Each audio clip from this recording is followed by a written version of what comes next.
Hey, Tesla fans, I'm Cameron Prince. Welcome to the first edition of the Tesla Universe podcast. I'm the host and founder of Tesla Universe, and I'd like to start with just giving you a little background on who I am. Some of you know me, some of you don't. I first heard of Nikola Tesla when I was around 12 years old. I was watching a television show with my family called Ripley's Believe It or Not, and they had a segment about Tesla.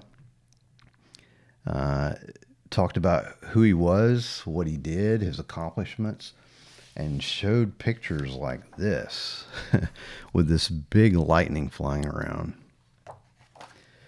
I had been interested in electronics as far back as I can remember.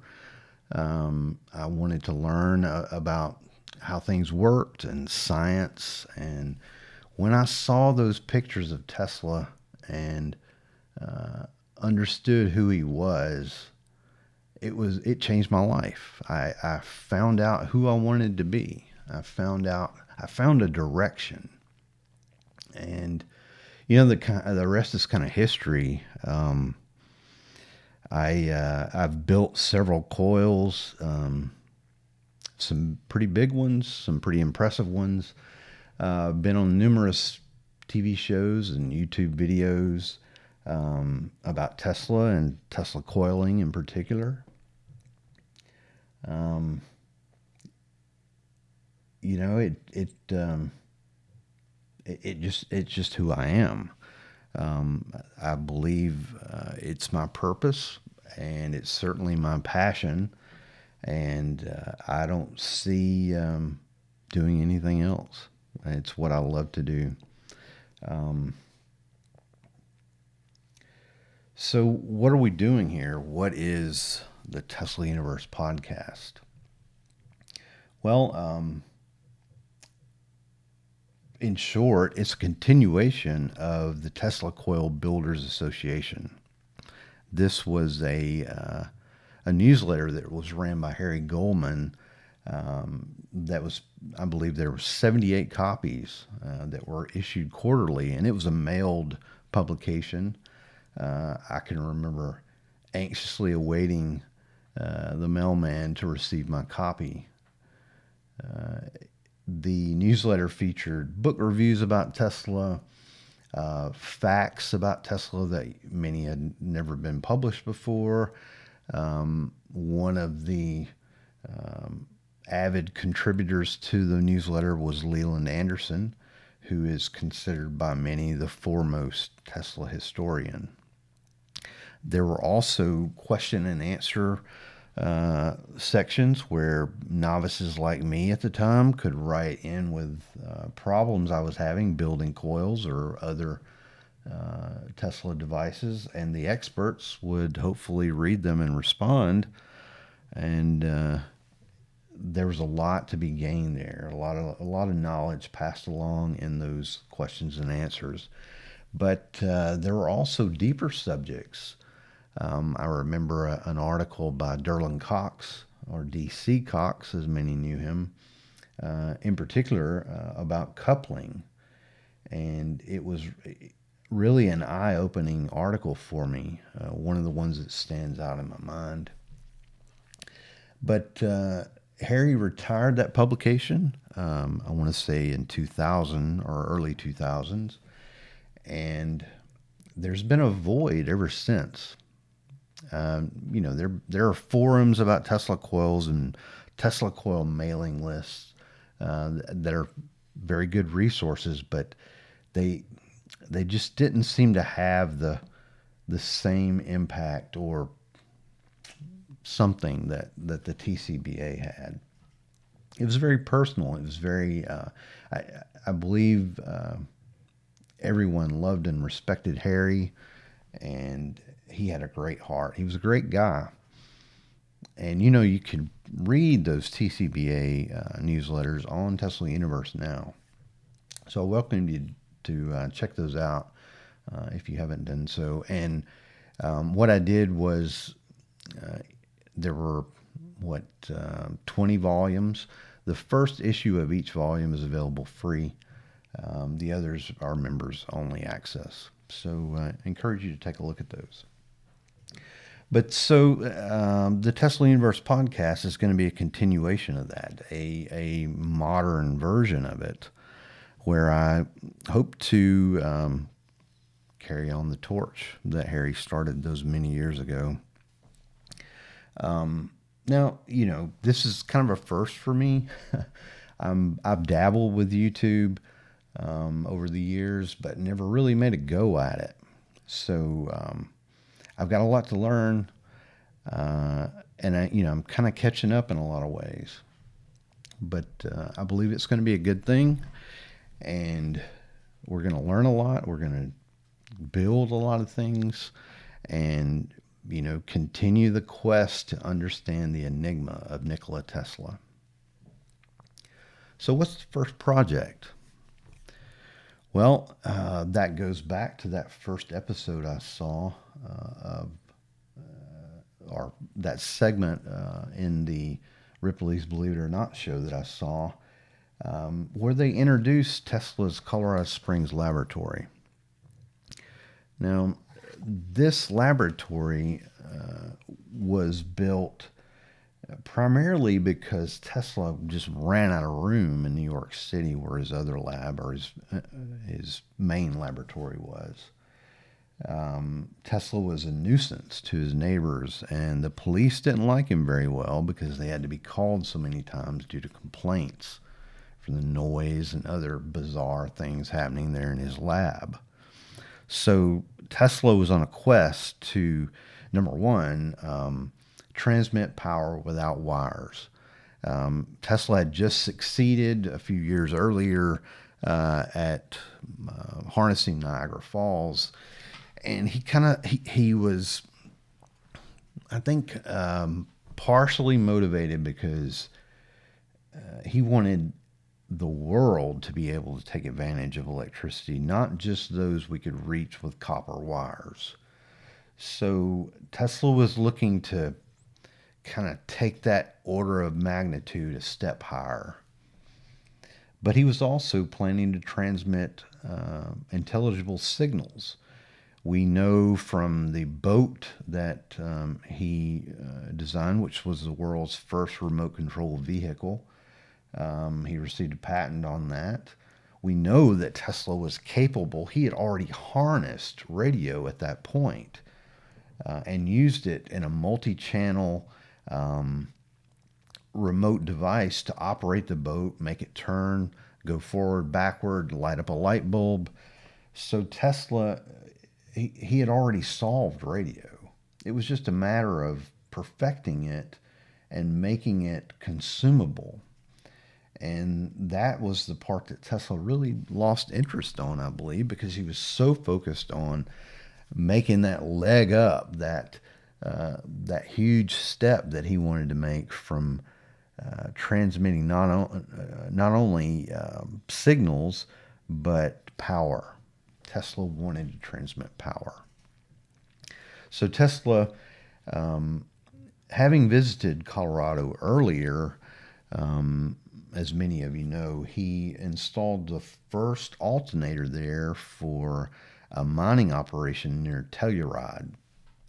And that was used to harness a water wheel and transmit power to the mine for lighting lights as well as operating equipment.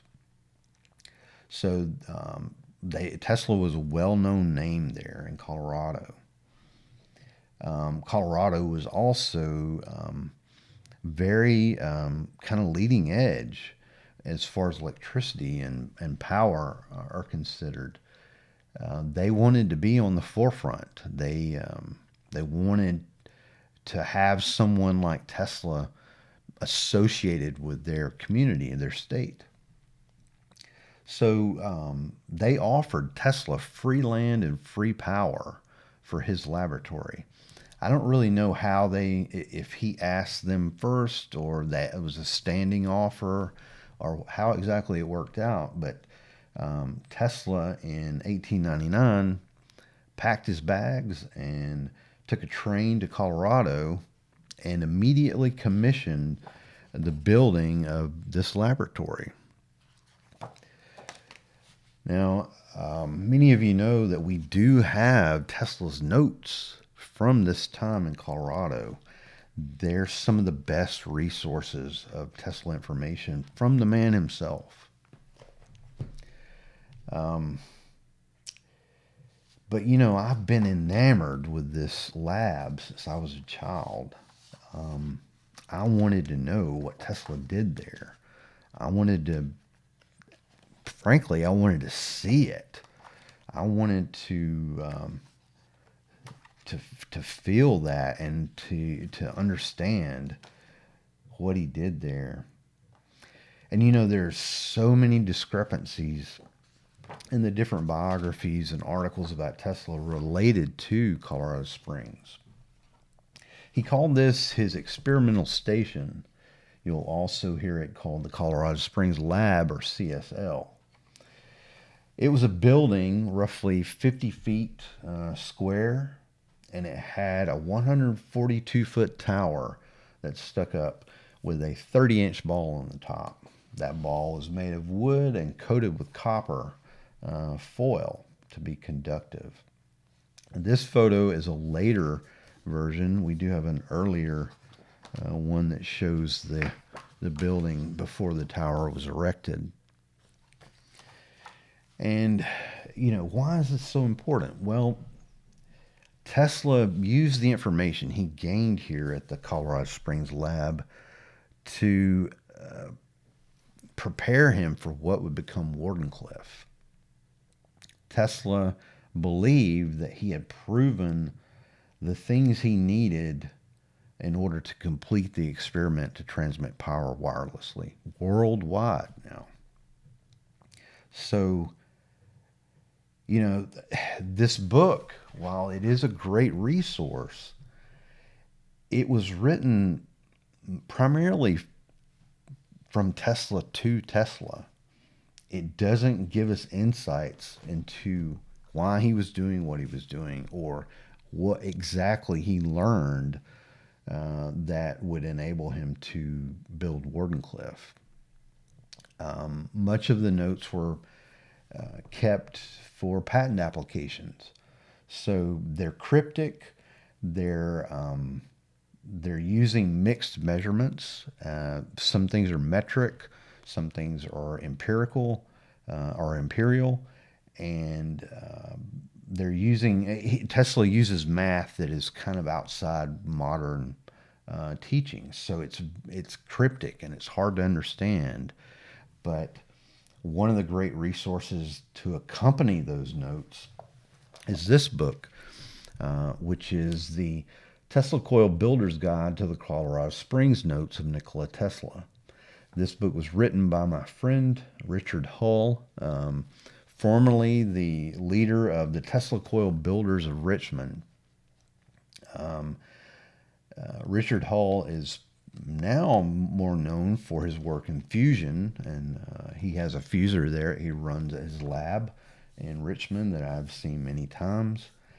But before he did that, Richard was really doing some groundbreaking work, particularly with magnifiers, which is the type of coil that Tesla had in Colorado Springs. So here's one of my favorite shots. This is showing these huge discharges off the top of this coil. And this coil is 25 feet diameter. So, you know, actually I take that back. I believe this is 10 feet. But nonetheless, this was huge. These sparks were just, to me, back when I first saw them, out of this world.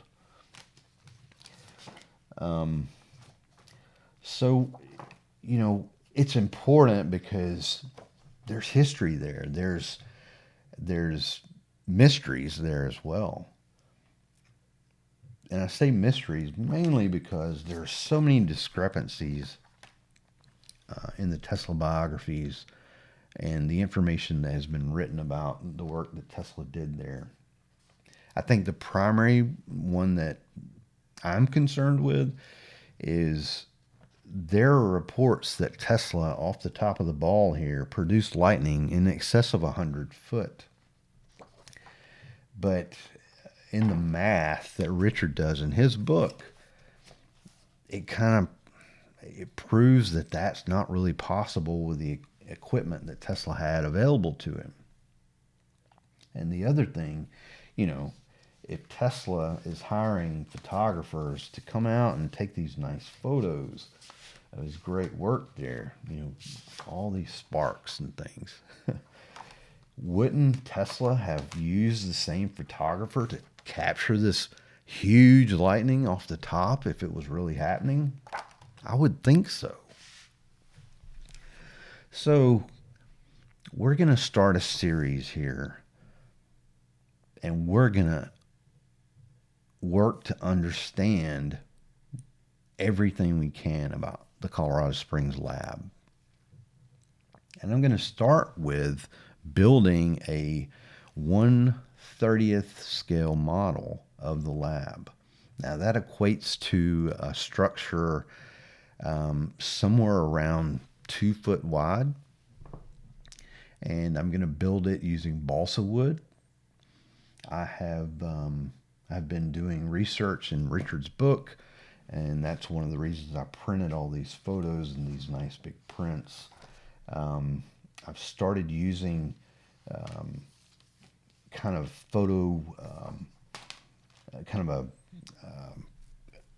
an effort to, I think it's photographic or photogrammy or something like that, where you find a point of reference that you know the size of, and you use it to help determine other measurements.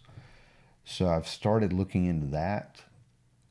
Already was able to kind of gather some things. This photo in particular, this one allows us to count the studs they're actually not studs that we're seeing. So the lab was really a barn almost.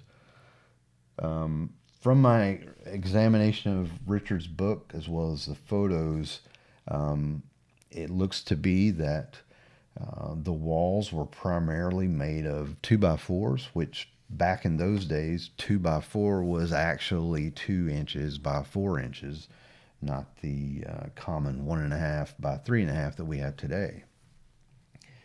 But counting those studs, and I said they weren't studs. I'll get back to that. I'll come back to that. Counting those studs that are visible from the outside gives us 39 spans. And we know that the building was somewhere around 50 feet. So if we look at normal building standards of the day and today, 16-inch centers are what we know is common for stud spacing.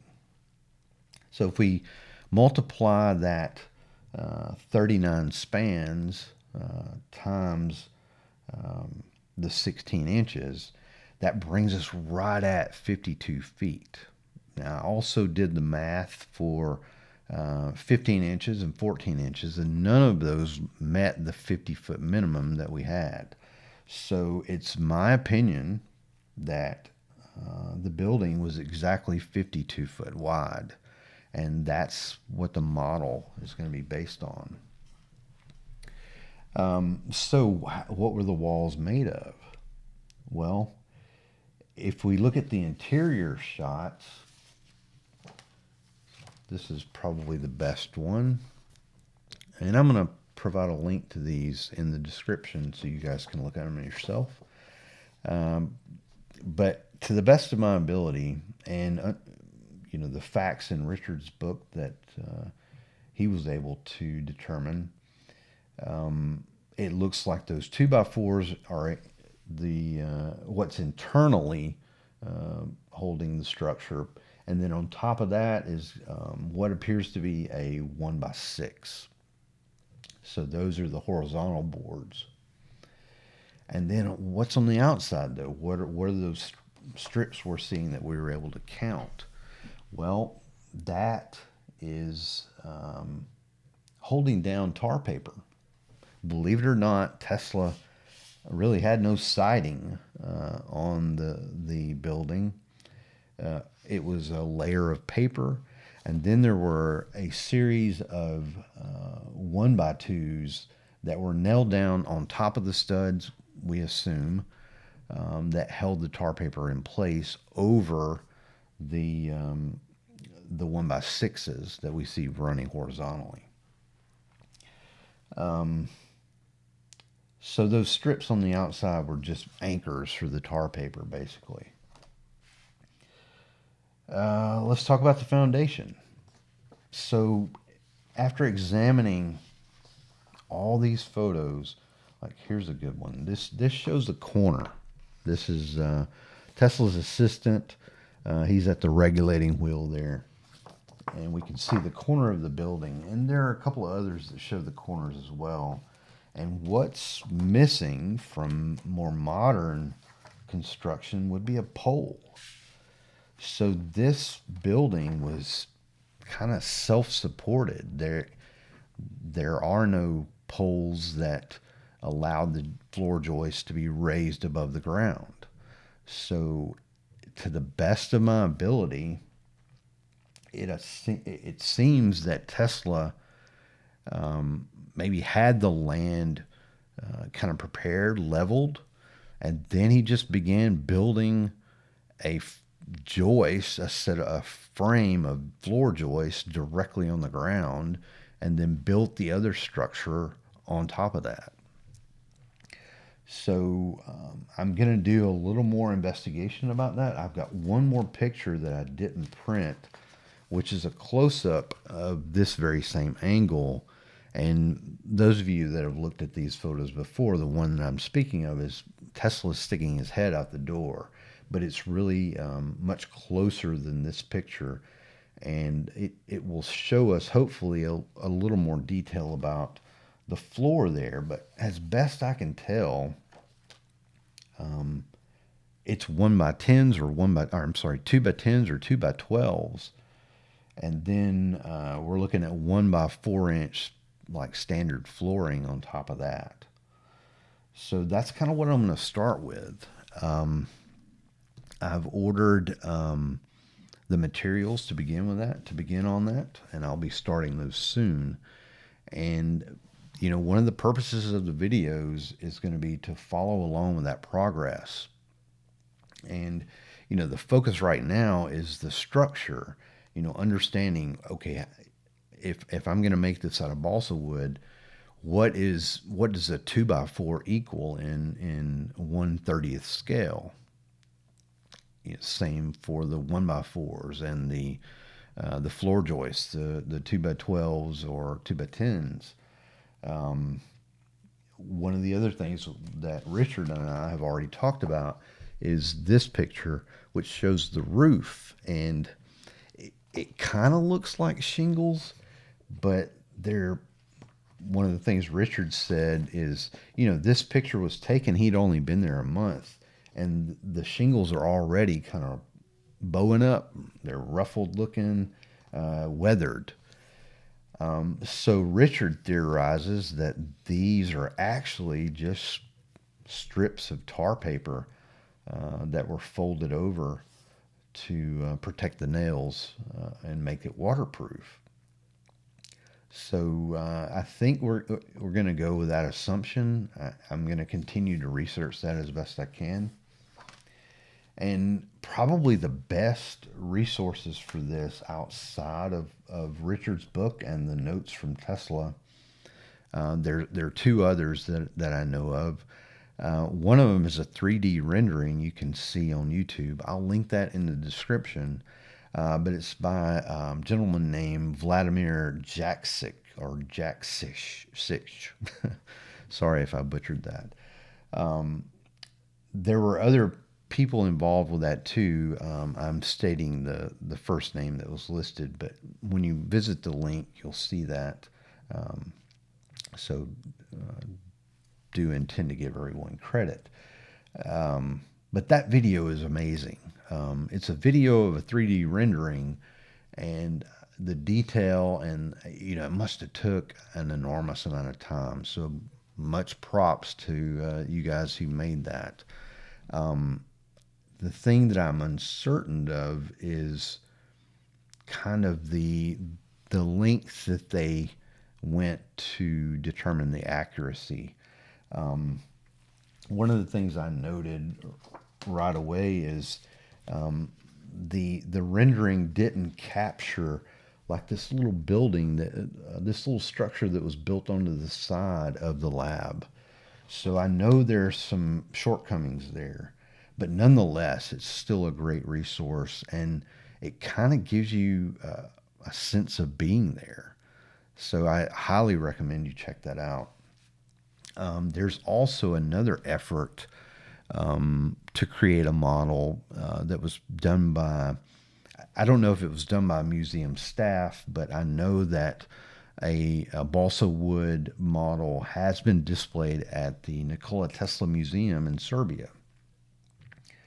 So there's a few pictures of those of that model that are helpful too. But again, just by looking at it and comparing it with the naked eye to the photos, there's some discrepancies with scale. So my goal here is to make the most accurate reproduction of this lab that I possibly can. And it's not going to be limited to the structure. In future videos, we're going to take deep dives into these components, such as these capacitors. We're going to study the notes. We're going to translate the formulas, convert them to usable things that we can kind of run our own kind of verifications of Tesla's math, because we do know that Tesla made mistakes from time to time. I know, God forbid, some of you may not believe that, but it is true. But luckily, we've got Richard's book here to give us a head start. We've got these great photos. So this is going to be fun. This is something that I've wanted to do all my life, and I can't wait to get started. This is my number one priority outside of my normal job, which I do have bills to pay. So this is a hobby and a labor of love. But I'm just super excited, and I think we're going to do some great things here, and hopefully we're going to uncover some things. We're going to solve some mysteries about Tesla's lab, and we're going to educate and hopefully prove some historical facts that were incorrect before. We're gonna right those wrongs, I hope. But this is just the beginning. I'll share with you in future videos kind of the next steps from there. But the number one priority and the subject of the videos for the foreseeable future is going to be building this model. So let's look at my notes here. I think I've covered everything I wanted to cover this first video. We're gonna, like I said, I'm learning here. I'm kind of this is going to take some getting used to be a one-man band, because I'm used to having a production company and a sound guy and a camera guy, and now I got to be all those guys myself. And I'm also learning the software and how to make the best videos I can. Right now I'm recording. I'm going to publish this later, but hopefully, as I get more comfortable doing this and better at it, we'll convert this to a live series where we'll take questions and answers, much like Harry did with the TCBA. So I'm looking forward to that, and I'll see you in the next video. Thanks for watching, and be sure to check out Tesla Universe. Have a good day.